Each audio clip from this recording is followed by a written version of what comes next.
이준석 국민의힘 대표의 자맹이 이틀째 이어지고 있는데요. 어제는 부산을 방문하는 것으로 알려졌습니다. 제2의 옥새 파동이라는 제목을 붙였는데요. 어제 오전에 10시쯤이었죠. 일정을 취소한 뒤에 노원구 자신의 지역구 사무실에서 1시간 머물다 떠난 것으로 알려졌고요. 오후에는 김용태 최고위원 등 측근들과 부산에 있는 김해공항에서 포착이 됐습니다. 한 언론은요, 이 대표 측 핵심 관계자의 입을 빌려서 부산에서 지인들과 이야기를 듣고자 한다, 좀 더 상의를 해보겠다, 이런 내용이 좀 흘러나왔고요. 일단 언론의 지금 표현은 어떤 느낌이냐면 자맹인 듯 자맹 아닌 듯 이런 얘기가 나오고 있고 곳곳에서 목격담도 좀 들려오고 있습니다. 어떻게 보셨습니까? 그러니까 말씀하신 것처럼 자맹인 듯 자맹 아닌 거예요. 왜냐하면 일단 가서 부산 현안을 챙겼다 그래요. 부산시에 무슨 특보를 만나가지고 평상시에 그분이 또 청년위원회에서 함께 활동했던 분이고 신분이 있는 분이라고 그러더라고요. 거기에다가 본인 혼자 간 게 아니라 지금 그 두 분이 같이 갔잖아요. 그런 차원으로 본다면 이게 자맹일까?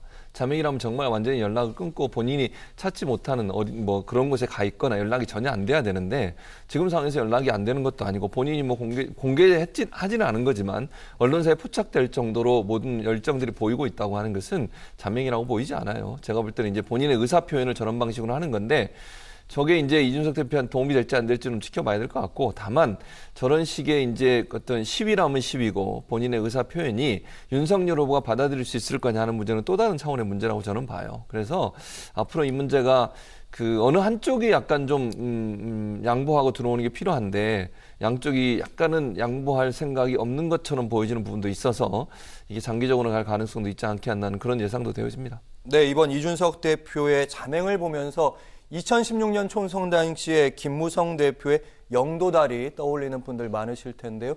그때 당시에 이제 총선 진박 논란이었죠. 공천과 관련해서.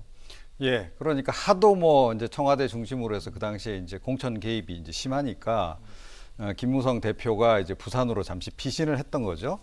그런데 그때 행보하고 이번 행보는 완전히 정반대다라고 저는 생각을 합니다. 그러니까 그때는 그야말로 피해서 소극적으로 이제 좀 도망간, 어떻게 보면 잠시 이제 그런 그 행보였다라고 한다면 시간을 번다는 느낌으로요. 예, 이번 이준석 대표 행보는 굉장히 공격적인 행보입니다.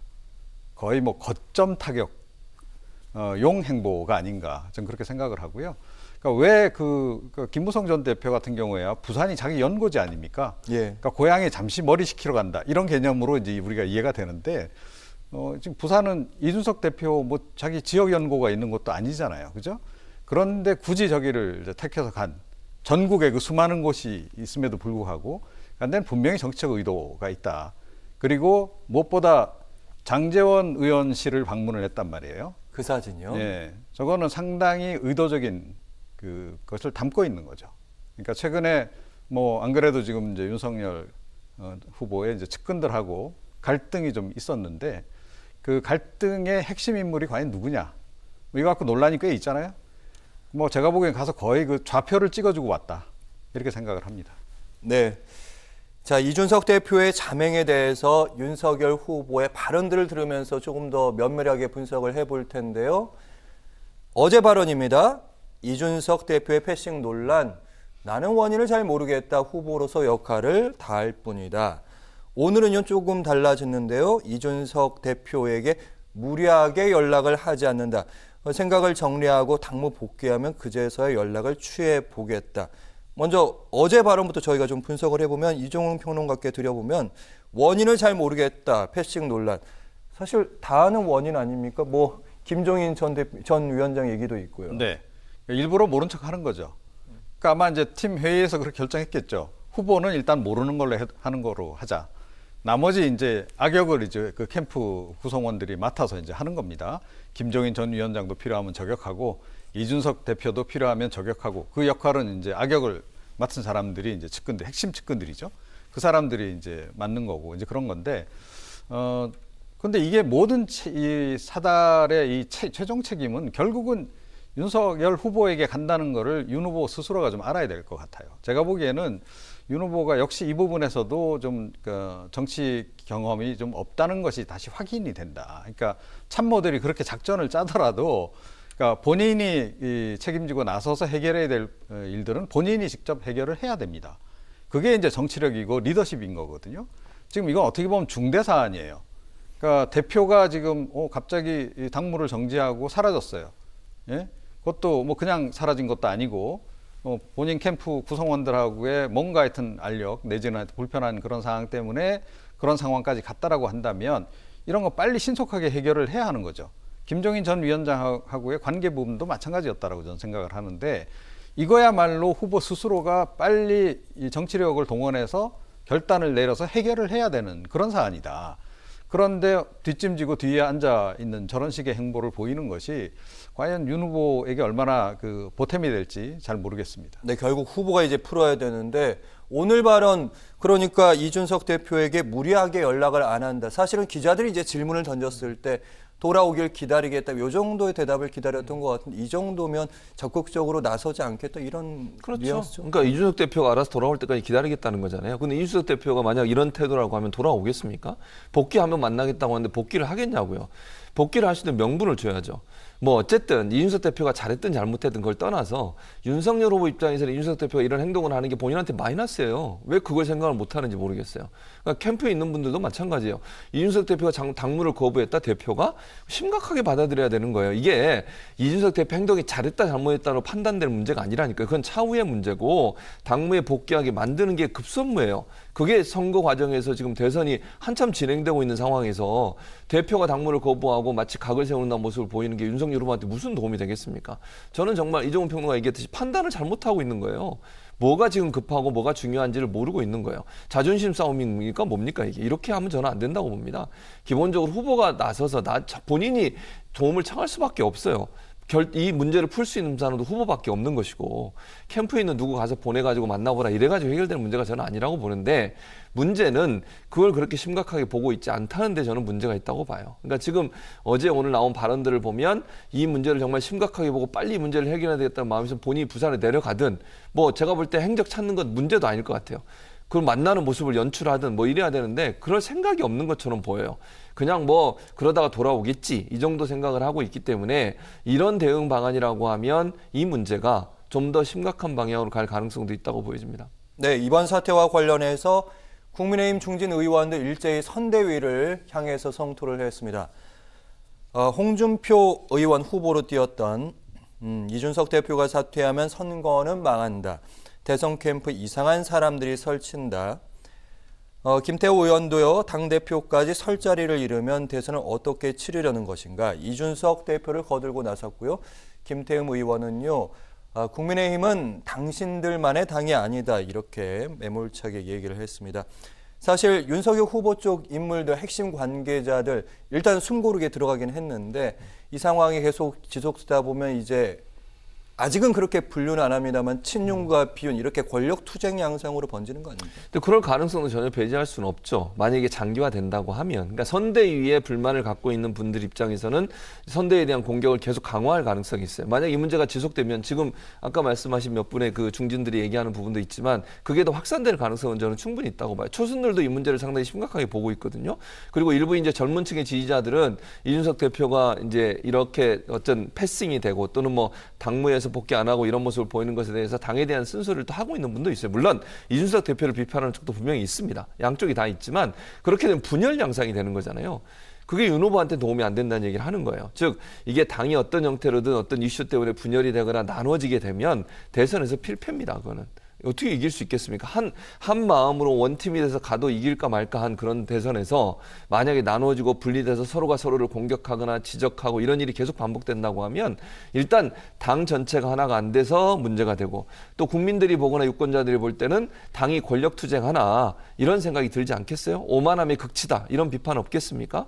그리고 제가 볼 땐 피로감도 쌓일 겁니다. 이게 계속되면요.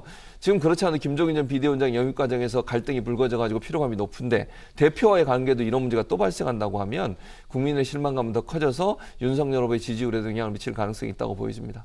네, 일단은 피로도도 높아지고 있는데 김병준 국민의힘 상임선대위원장도 언론 인터뷰에 적극적으로 나서면서 이준석 대표에게 경고장을 날렸다 이런 분석도 좀 있더라고요.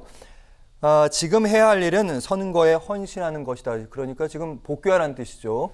하루 이틀 정도 생각할 시간이 필요할 테니 지켜보겠다 이런 이야기를 남겼는데 뭐 다른 인터뷰에서는 좀 말을 좀 아끼는 측면도 있겠고 지켜보겠다 이것도 진짜 이 지켜본다는 게 아니라 기다린 걸 지켜보겠다 이렇게 해석도 하는데 어떻게 보셨습니까? 예. 근데 최악의 경우에 복귀 안 해도 그냥 가겠다. 이제 이런 의지가 전 더 많이 반영이 된 그런 그 발언이 아니었나 이렇게 생각을 해요. 제가 보기에는 지금 윤석열 캠프의 전반적인 기류가 지금 저런 것 같아요. 그러니까 뭐 홍준표 없어도 되고 유승민 없어도 되고 김종인 없어도 되고 뭐 이준석도 없어도 대세 지장 없어. 우리는 국민들 지지율이 이렇게 뒷받침되고 있기 때문에 뭐 이대로 가면 그냥 대선 승리할 거야. 이제 이런 그 지나친 제가 보기엔 낙관론에 지금 사로잡혀 있다. 자, 그래서 지금 이제 이런 것들을 별로 그렇게 심각하게 지금 받아들이지는 않는 건데요. 그런데 이제 이런 얘기가 있잖아요. 가랑비에 옷 젖는다고. 예. 그러니까 그런데다가 지금 계속 보면 결국 뺄셈의 정치를 하고 있는 겁니다. 그러니까 이 사람 빼고 저 사람 빼고, 뭐 저 사람 지지 없어도 돼. 이게 처음에는 별거 아닌 것 같아도 이게 모이면 이제 엄청난 그 파괴력을 갖게 되는 거거든요. 반면에 지금 이재명 후보는 어떤가요? 어찌됐건 한 명이라도 더 끌어모으려고 지금 계속 애를 쓰고 있어요. 예. 그래서 뭐 이낙연 후보 측에 뭐 캠프에 있던 사람 데려다가 뭐 이 선대위에 또 기용도 하고 하는 식으로 예. 계속 이제 그 덧셈의 정치를 하려고 애를 지금 쓰고 있는 겁니다. 한쪽은 지금 그러고 있는데 한쪽은 계속 지금 뺄셈의 정치를 하고 있다. 그럼 최종적으로 누가 승리하겠는가? 이거는 어떻게 보면 답이 나오는 겁니다. 자동적으로. 자, 그래서 지금과 같은 지나친 낙관론 빨리 버리는 게 좋을 것 같고요. 그리고 사람 소중한 줄 알아야죠. 예. 그리고 한 사람 한 사람 특히 더군다나 이 유권자들에게 영향력이 있는 인물들이라고 할수록 더 영입에 공을 들여야 하는 것이고 또 그만큼 영입도 어렵다라고 봐야 되는 겁니다. 그런데 그 영입 하나하나를 성사시켜 나가는 게 결국 정치력이라고 이제 봐야 되는 거고요.